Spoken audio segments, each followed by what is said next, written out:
What's going on, ladies and gentlemen? Fire himself, Halfpint once again. Today, we're going to be going over the art book of Subverse. It's something I meant to do a long-ass time ago. I didn't want to cover too much of it in case they decide to sell it, but turns out the art book is a exclusive to the Kickstarter backers. So I forgot to go ahead and go over it because there's so much we have to cover in the span of 48 hours before Subverse comes out. It's right around the corner, and yeah, so I'm just excited. Everyone's like, man, I can't wait that long. I'm over here like, not enough time.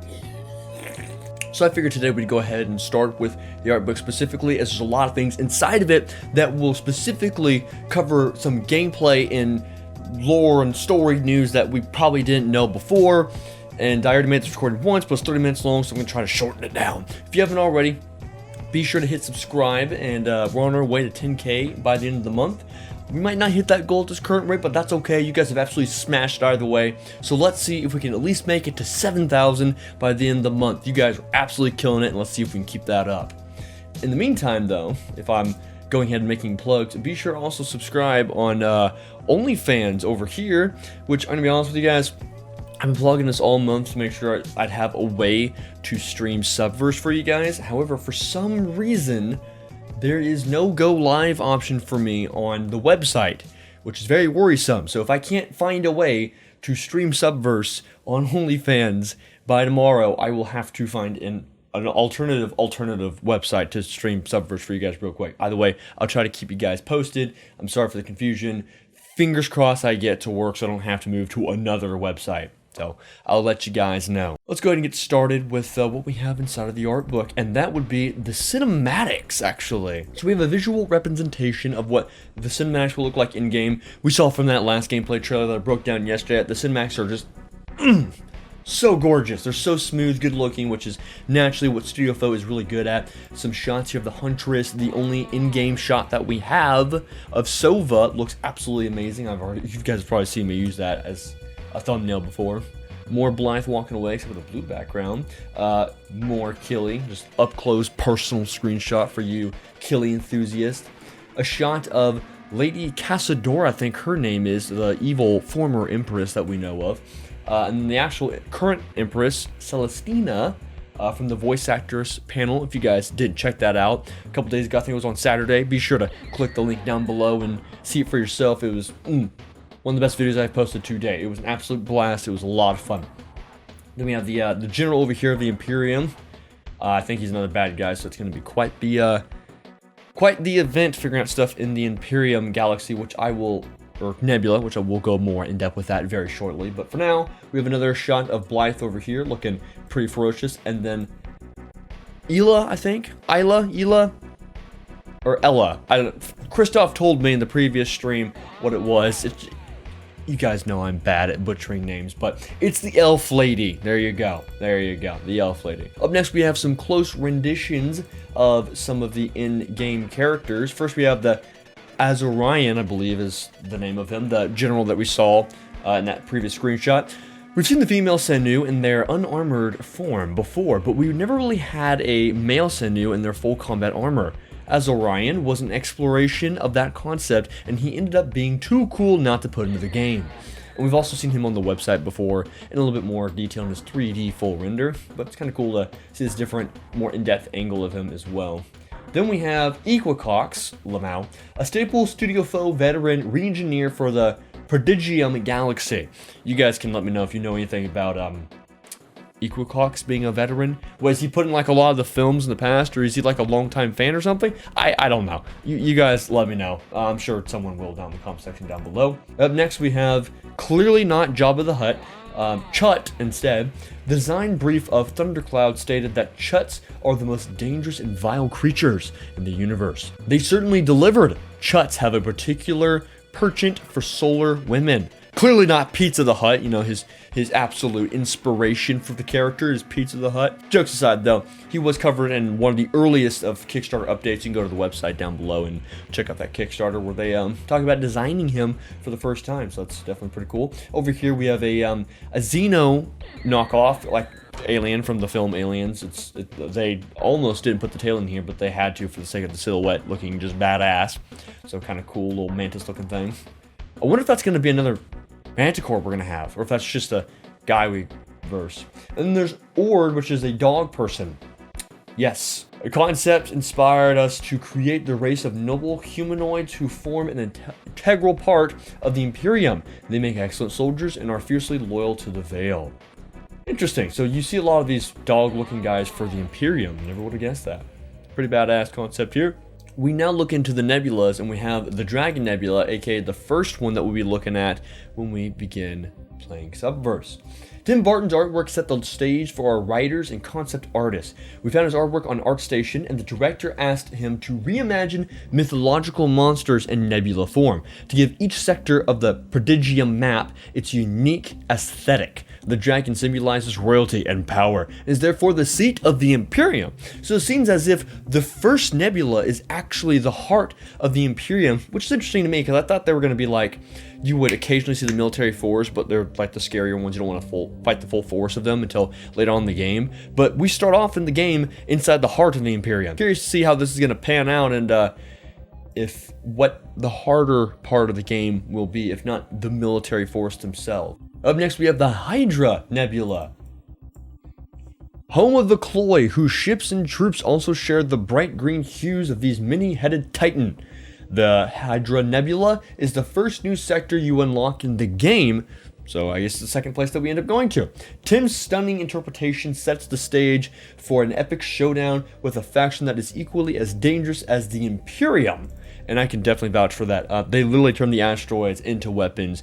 The way their weapons are, it like electrifies the asteroids. So they have a unique attack pattern with their weapons, and their formation is definitely different with how their AI acts. Not every single faction is going to act the same when you fight them in ship combat, as we noticed from the beta. All 4 different factions, and they added a 5th one towards the end, but the first 4 factions we fought were all different with their AI patterns. It was really cool finding these unique different factions and really brought them to life. So it's going to be a great opportunity to attack these different factions and see how they all function once we actually get into the game itself. Up next, we have the Griffin Nebula.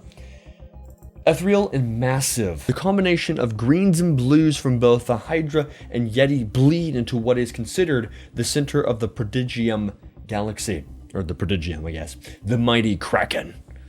Nice. I'm curious to see what houses inside of the Griffin Nebula.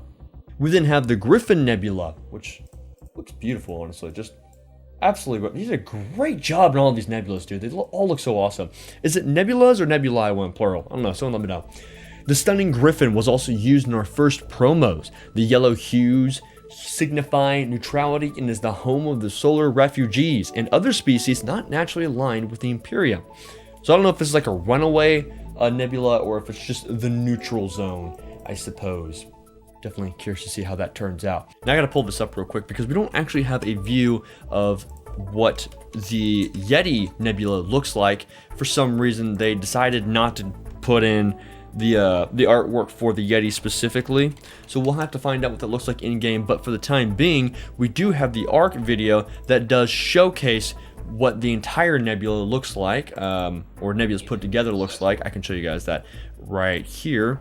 Boom. So here we have the dragon, then we have the Hydra, which we go to next. We have the Kraken down here, the Griffin, and then we have the Yeti Nebula, which is not shown up close. But you can definitely take a look at it and notice that it kind of does look like it might be the last location, or like the in-game sort of content, how ferociously it looks. Give me those MMO vibes, you know, more aggressive the further down you get into it. But pretty cool to see the Prodigium from its entire view, as we've seen from the ARC video, which will also be linked down below. I wonder if there's going to be anything at the central point, though, of the entire galaxy, like a final mission or something. You guys let me know. Reminds me of that Mass Effect 2 ending specifically. Now, although we don't have the Yeti Nebula, we actually do have a few more we can take a look at. Up next, we do have the Minotaur Nebula. Really interesting, definitely new, and not anything we've seen before. Unfortunately, we only had room for the 5 sectors in Subverse, but these unused concepts for the Minotaur is no less striking than it is its counterparts. Tim did a really great job capturing this legendary creature in its own inimitable in this awesome way. But there you are, there is the amazing looking Minotaur Nebula. I'm hoping that for DLC or an update or something in the future, we can explore more of Subverse, because I have no doubt that once we actually finish playing Subverse, it's going to be one of those games where you want to jump in and learn about more of the universe. Definitely add the Minotaur one in the future. It looks so damn good. But that's not even the last one. We also have the Unicorn Nebula as well, which if you want in-game content, bruh, from a guy that plays like a lot of MMOs and stuff where like the in-game content is always wacky and weird looking, that sort of stuff, Unicorn Nebula, that's what comes to mind right here.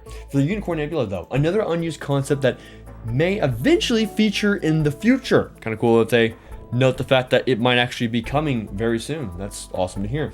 The Unicorn absolutely deserves a 2-page spread so that the fans can drink in the details of this mysterious expanse of the Prodigium Galaxy. Prodigium space. Fuck. But there you have it, a couple more nebulas. But we do have a few more things we can take a look at as well. We also have the Mary Celeste here, a new angle. It's a pretty massive ship. This doesn't really do it justice, but it's a pretty big ship. The Mary Celeste was amazingly enough created by a backer of the game. In fact, we only realized after we approached him to design the ship. His meticulous design inspired us to create the best possible flagship for the Galactic Adventures. That's pretty badass, the fact that this was made by one of the backers of the game. They had no idea after they started reaching out to people to start doing ship designs. Like, yeah, I already backed the game. It was like, what? So that's pretty cool. She needs to hold a large crew of deployable mantics and waifus. So we had to increase the size of the ship and the rooms by quite a lot. I can vouch for it. It's a pretty big ship. It's pretty massive that you guys will see in game. Someone or something has managed to illegally commandeer a highly redacted, which they now call the Mary Celeste. Whoever they are, they single-handedly executed the infamous operation known as the Chronic Run, which caused irreparable damage to our efforts in ending the illegal narcotics trade and the Prodigium. Whoever these druggy degenerates are, they must be found and stopped immediately. Though the ship's stealth drive will render that a most difficult task, it must be done before they discover the true power inherited in their vessel and use it to further endanger our control of the galaxy. Now, I don't know if they're referring to the mantic creation inside of the ship, or if that's just created by Lily, but it's possible there's a new secret inside of the Mary Celeste that we will only find out as we progress through the game. Maybe our stolen sex bot can figure out what's wrong with our stolen ship. Because, you know, we like stealing stuff in this game. But they are. The Mary Celeste is a frigate-class stealth ship that we got from, I think this is from the Imperium themselves, and this is what this text document is over here. But there is a little view at the Mary Celeste, and over here you can see some of the paint jobs they were working on for the Mary Celeste, what they wanted the final ship to look like. But we might also be able to get paint jobs inside of the game from the engineering bay when we start buying this sort of stuff. Not just buying cosmetics for the waifus, but potentially for the Mary Celeste as well as the Phoenix ship. I wonder if it's going to be bigger than the Normandy itself, but check out the little Mary Celeste on the side. That's awesome. Speaking of which, we're going to have to use the ship to look at all these different planets, these pre-rendered or pre-generated planets they had to create because there were so many they had to make. There was a Kickstarter update where they talked about the process of having to develop this new tool inside of the Unreal Engine so that they could make these planets a lot faster. A huge amount of planets were required to flesh out the Prodigium Galaxy. Everything from primordial lava soups to highly developed utopian worlds were created, and all the way to a Mountain Dew planet. I ad-libbed that last part because we're all waiting to see what my Mountain Dew planet looks like. Hell yeah. And then here you can see some of the textures in game, because I know that some people are actually curious about this. Look at all these different in-game rendered textures. Pretty cool looking, pretty nasty looking here though, and then a little crystal rock looking thing. And before we wrap things up, we can also take a quick look at some of the environments we'll get in game. I can probably go more in depth with these environments if you guys want me to. I have another screenshot of this place from one of the Kickstarter updates. We then have the Studio 69 itself, an exclusive DLC to some of the backers. I'll be sure to show you guys this DLC to the best potential that I can though. Absolutely awesome work done here. And then we also have this gorgeous concept art of, I don't really know, looks like some runes. The conveyor belts have long grinded to a halt, and the limbs of her sisters litter the factory floor like dolls. A sad reminder that this galaxy will no longer play with her kind. Demi's devotion quest takes you to this haunted place where you seek to uncover the mysteries of her past. Interesting. Oh, that's what they meant. Maybe we'll find some other demibots This is really cool. Kind of reminds me of like Jack's mission, environmental wise, Jack's mission from Mass Effect 2, right? This is really cool to see though. I'm very curious to see what this mission turns out to be. Awesome overall. There's some art for you guys. Now there are some character bios for all the different characters in game. If you guys want me to go in depth with that in a different video, I definitely will. There's so many. It's gonna be the length of its own video, so I'll definitely save it for another one. I don't have time to squeeze into this one, otherwise this one would be like 40 minutes long, and I don't have that kind of time right now. But here's a quick screen grab of the captain as well as Dalek for you guys. But before we wrap things up, we do have more in-game renditions and screenshots of all the different interiors of the Mary Celeste. Here you guys can see what it looks like inside of the laboratory that Lily works inside of. All 3D rendered areas. We have the bar as well, absolutely gorgeous. We can take a look over here. We'll have Killy down here at some point in time. And apparently, from the text boxes here, they like to collect a lot of Earth relics because they're all technically aliens. Even if they are human, they're still alien to the planet Earth. I don't know what happened to Earth. I think it like blew up at some point in time or something. I don't know, but it's cool that they try to find ways to admire Earth. And you have the interior, the captain's quarters, pretty self-explanatory what's going on here. But we have some cool in-depth screenshots as well, because again, these aren't just 2D pictures in the game, they're 3D renders, especially as we saw from the ARC video.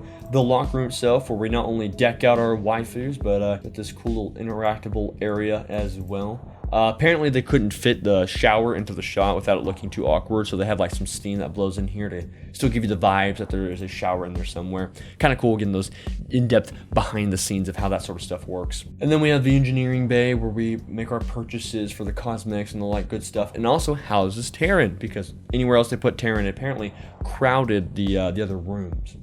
A little in-depth knowledge there.